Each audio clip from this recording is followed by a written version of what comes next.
welcome to The Hunter and the Sphinx, Chapter 10. Take 3. Technical glitches will not stop the advancement of the story. When we last left our adventurers, they were being hurtled through time and space as they jumped into the portal following Golga after he acquired the last of the 4 stones required to open a portal back to his old world. And of course, the transit through the dimensions and has left them, well, unable to process reality for a few moments. As the portal deposits Golga, Tian, and Hunter into a cavern, the light fades. Golga is the first to recover his senses. He wonders, oh, where the heck am I? I hope this is the right place. A little different than the last I was here, however many hundreds, thousand years ago. So Golga created a magical light, the better to see his surroundings.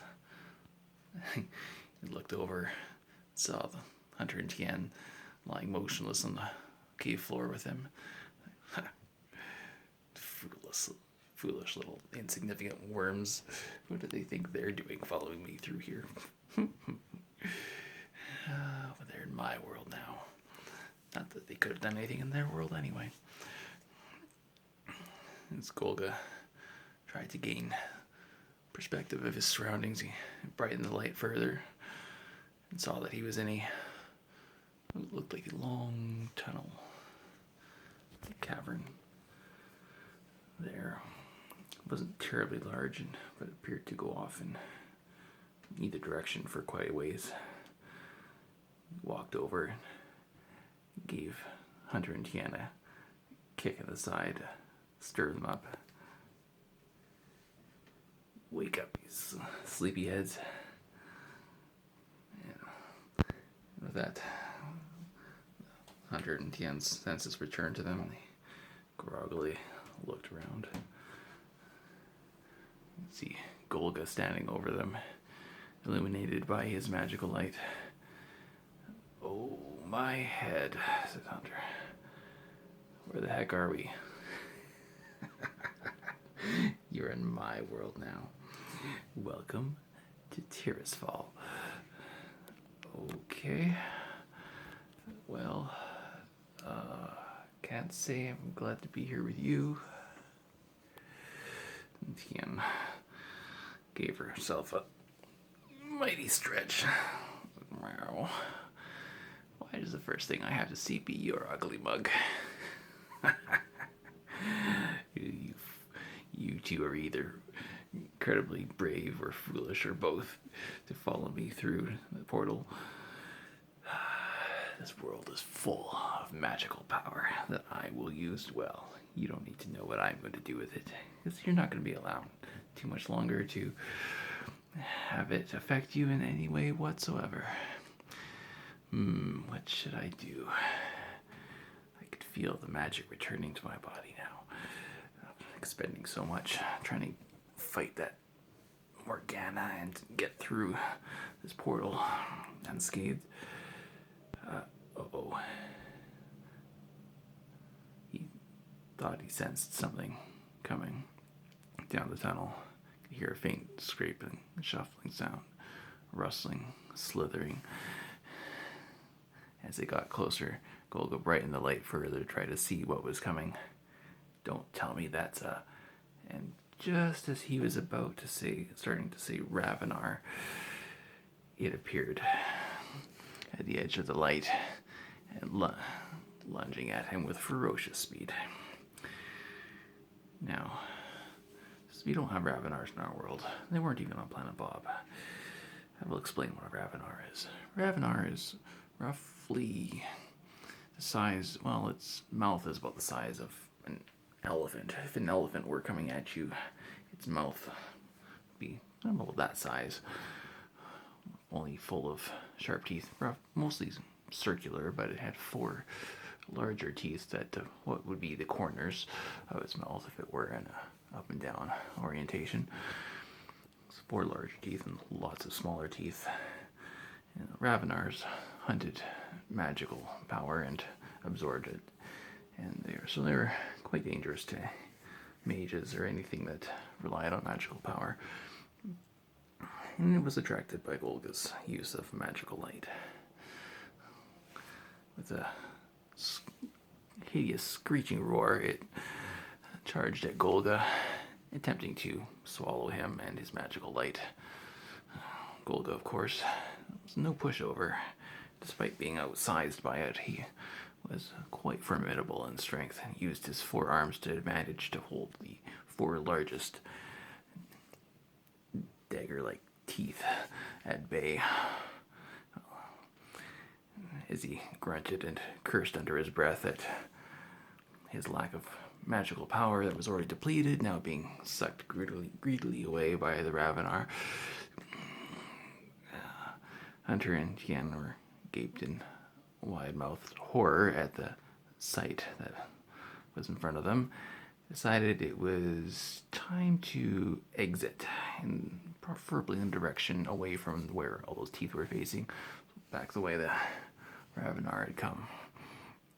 As they began to beat a hasty retreat past Golga and the Ravenar, Tien used her very expert cat-like agility to leap between Golga and the open jaws of the Ravenar, and as she leapt between the 2 of them, she snagged 2 of the stones from Golga's breastplate and proceeded to run up the tunnel with Hunter, who had secured a glow pack from his backpack and was hurriedly running up the trail. You hear Golga cursing after them. "Get back here with my stones." And can't repeat the rest of his words, but they weren't nice. As Hunter and Tien ran up the tunnel, the sounds of Golga and the Ravenar struggling, fading slightly behind them. Tien suddenly said to the Hunter, "Grab my hand. We're about to try something." As they were running, Hunter reached out with his free hand and grabbed hold of hers, and suddenly they weren't in the cave anymore. They were outside the cave. And they stopped and looked. There was the entrance behind them. What the heck just happened? I'll tell you in a minute. Do you have something to perhaps stop them from following us? Oh, yes, I do. Hold on. He unslung his backpack and reached in for a couple of handy grenades. These should do just nicely. With a loving pat on them, he tossed them into the entrance and ducked down as they exploded and caused the entrance to collapse down. Don't know if that will actually stop either one of those 2 monstrosities that we left down there, but yeah, it'll definitely feel better. They're not able to quite so easily follow us. How far did you take us anyway out of that cave? Who's to say, really? Not that far, but far enough. Okay. And you have any idea how you did that? Indeed. You see these 2 lovely shiny things that I snagged? Oh, yes. You used the stones. It seems I snagged the far-seeing stone and the spatial magic stone. So I was able to use the far-seeing stone to see where the entrance was, and the spatial magic one to teleport us there. Wow, that is pretty cool. Not to mention the cool move you pulled just to get those stones. That was pretty awesome too. I was impressed. Thank you. speaking of using these stones, I can see the nearest town is in this direction. Let us begin getting away from this place as quickly as we can. I don't want to be around here if when either one of those two decides to beat the other and try to get to the surface. Alright, let's go. So, as they walked, they talked. As this is a brand new world. All they knew about it was that it's, well, according to Golga, its name was Tirisfal, and it had a gravity roughly similar to Planet Bob. So, with that, they walked, and Hunter asked Tian, how exactly did you manage to use those stones? Pretty sure you've never used them before, have you?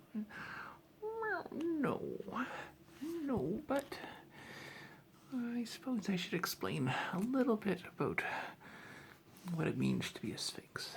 You see, as one of my Sphinxy abilities, I can absorb knowledge. You know how I always say that Sphinx knows things? Usually when you don't want to tell me how you know something, you just say, a Sphinx knows. And yeah, and then you laugh at me. Exactly. So a Sphinx has the ability to absorb information around it, among other Sphinxy abilities. But in this case, this whole place's world, probably, or at least this area anyway, is full of magic.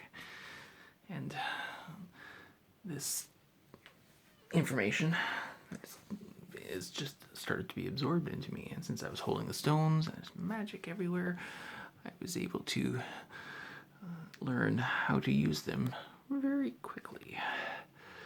And since I think I am a bit of a magical being to begin with, it seems that this sort of stuff comes naturally to me.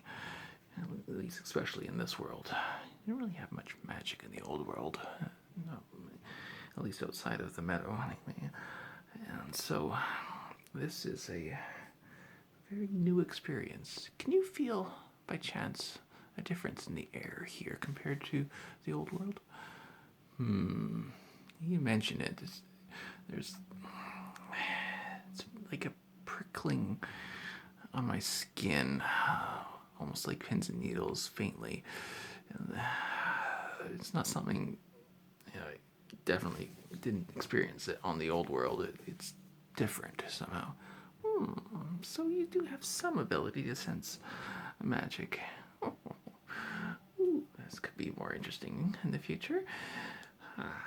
But yes, the air here is just full of magic. I would suspect, and I'll probably be able to tell you as soon as I learn things, that this world will be run quite a lot on magic as opposed to the old world where there wasn't a heck of a lot of magic and you weren't even aware of it until recently. So how little there was compared to here.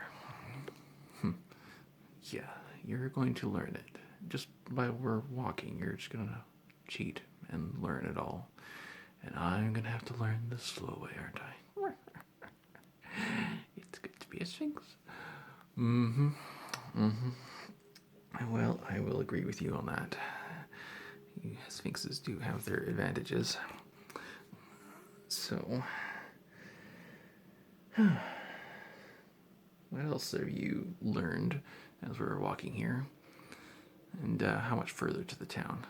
Not too much further. We'll be there shortly, I think. Well, not too long anyway. But let's see. You should know that you, my dear hunter, are unique in this world. Right? No humans? Nope. No humans. You are the only one. Great. Well, so what is there in this world?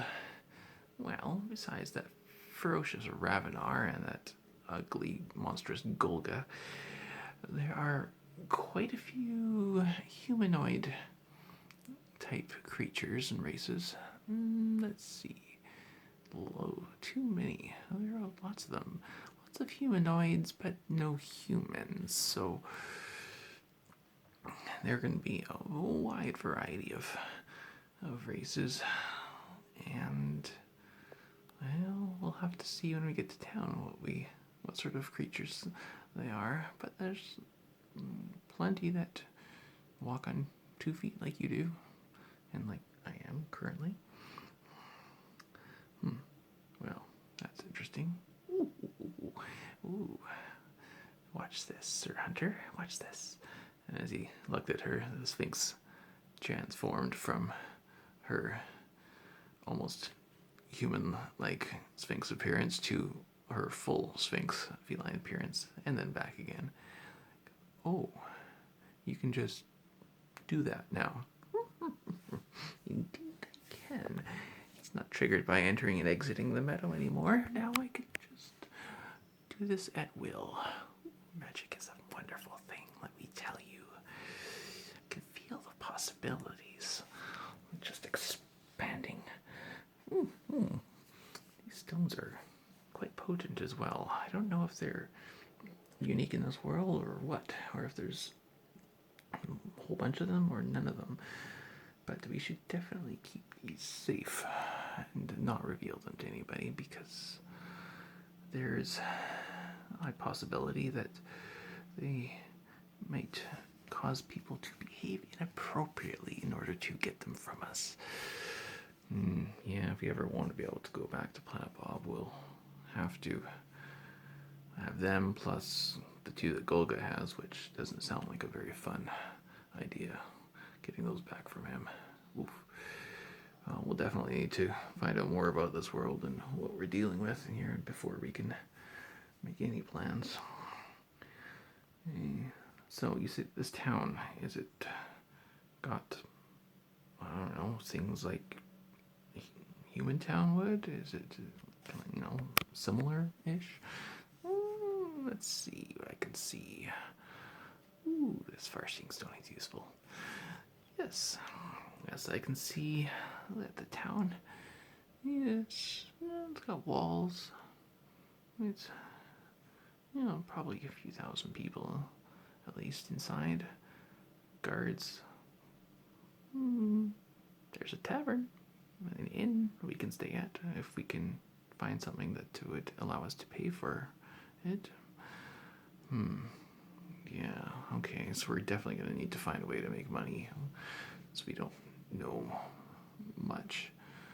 We'll have to, we can ask at the inn there what 2 strong, enterprising young people could possibly do to earn some money.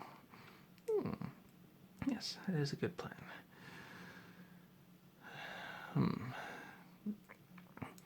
What do the guards, you said, do they have, what sort of weaponry are they sporting? Well, they don't look like guns. They look more like, well, they could be magical weapons, but they appear to be the shape of a spear. So whether they have other properties, I don't know. But, yeah, I should probably put my gun in my pack. I don't need to brandish foreign weaponry from another world. First thing walking up to a gate. It's not the best way to get let into the city. Let's make ourselves as inconspicuous as possible. As the only human in this world, well, maybe they'll just think I'm just a weird lizard man or something. Albino. Well, I'm a sphinxy thing, so that should fit in with the general creature life of this place. So, as they approached the gate, they could see that the guards had canine features. Hunter laughed himself. Guard dogs. Careful how loud you laugh. They have excellent hearing. Oh, do they? Okay. Very well. All Snickers I'll be kept to myself. So they approached. The guards gave them a quick look over, didn't see any suspicious weapons on them, and allowed them passage into the city. No ID necessary, this is good. Well, I guess their place must not be in a state of active war or major upheaval if they're not checking two strangers, I guess, that closely. That's a good sign. Reasonably peaceful, potentially. Indeed. Did you notice, also, that we could understand what they said? Yes, I thought that was odd, since the odds of us knowing the exact same language as them is pretty low. There may be magic at work here to allow the various races and creatures to understand each other. I don't know if it's a worldwide phenomenon or just related to a local area or what, but it is interesting. You're right. Check out the signs too. You can actually read them, even though pretty sure they're not going to have the same lettering as what I'm used to as the basic we're used to on the old world. So, fascinating. I will say thank you for convenience. No kidding. Last thing you need to do is have to learn a new language and writing first thing upon arriving in a new world like this. So, you know where that inn is? This way.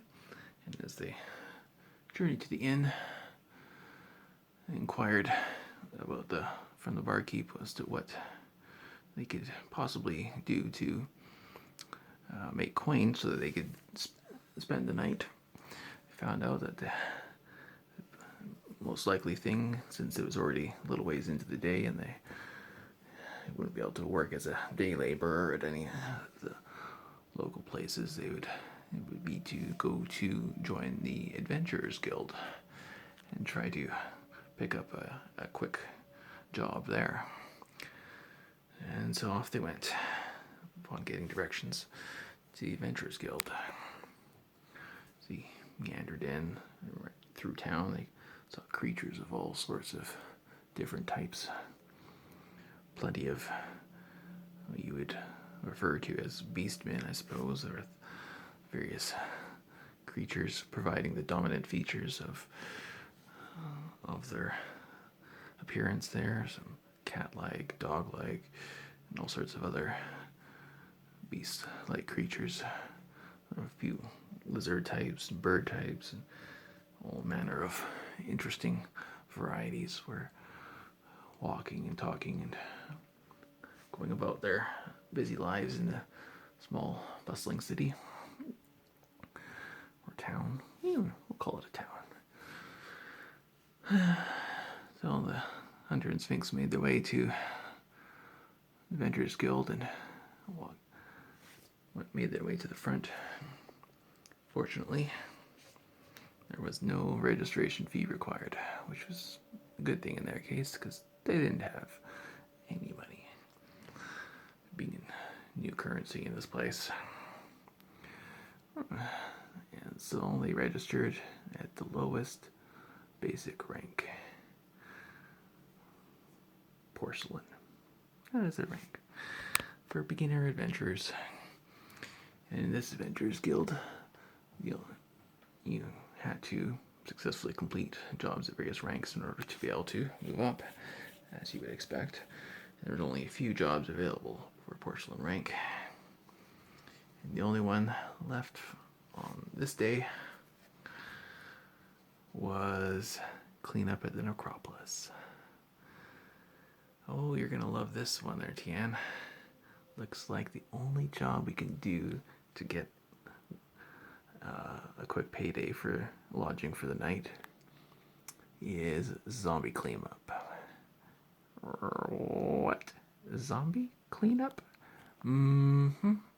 Looks like they have some school for necromancers nearby, called it Necropolis, and evidently part of their training, they raise up a bunch of zombies, and the zombies are wandering around this courtyard, and somebody's got to go put them all down again and stack them up.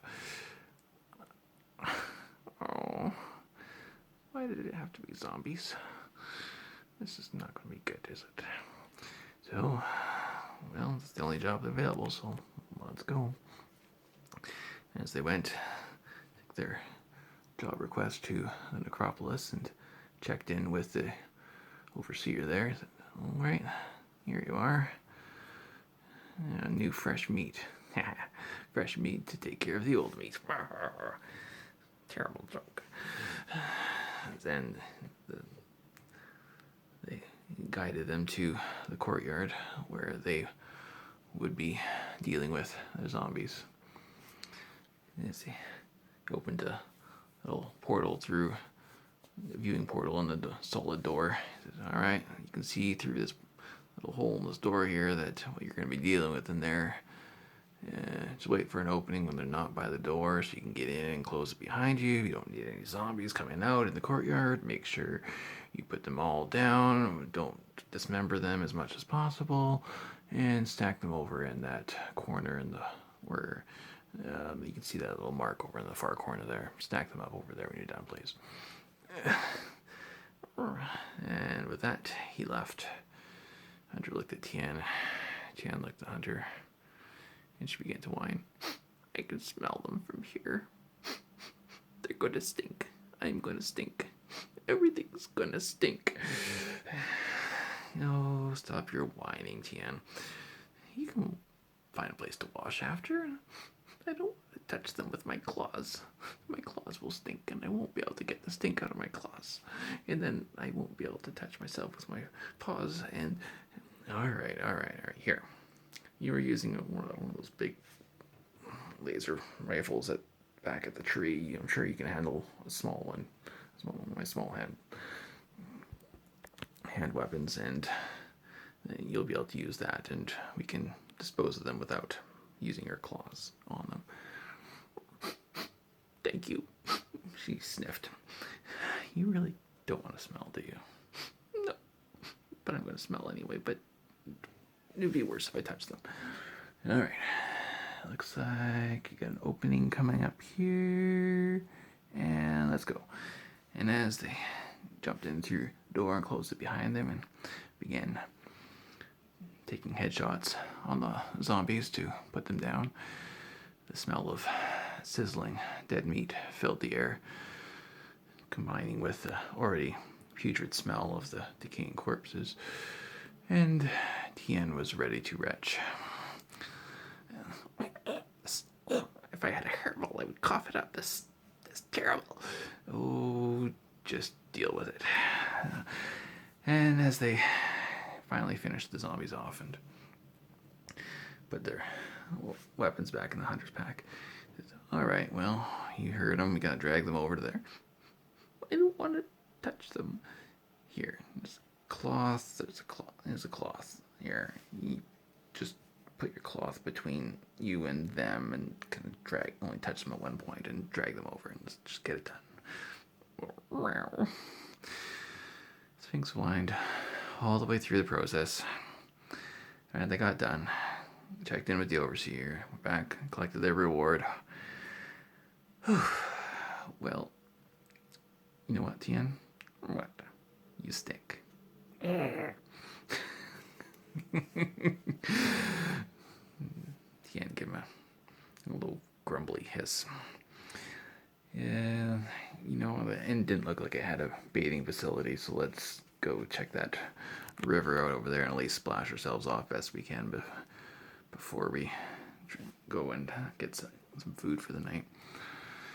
For that, they cleaned up best they could, went back to the inn, ordered some food, which was very interesting because they didn't know what it was that they were eating, but it tasted all right.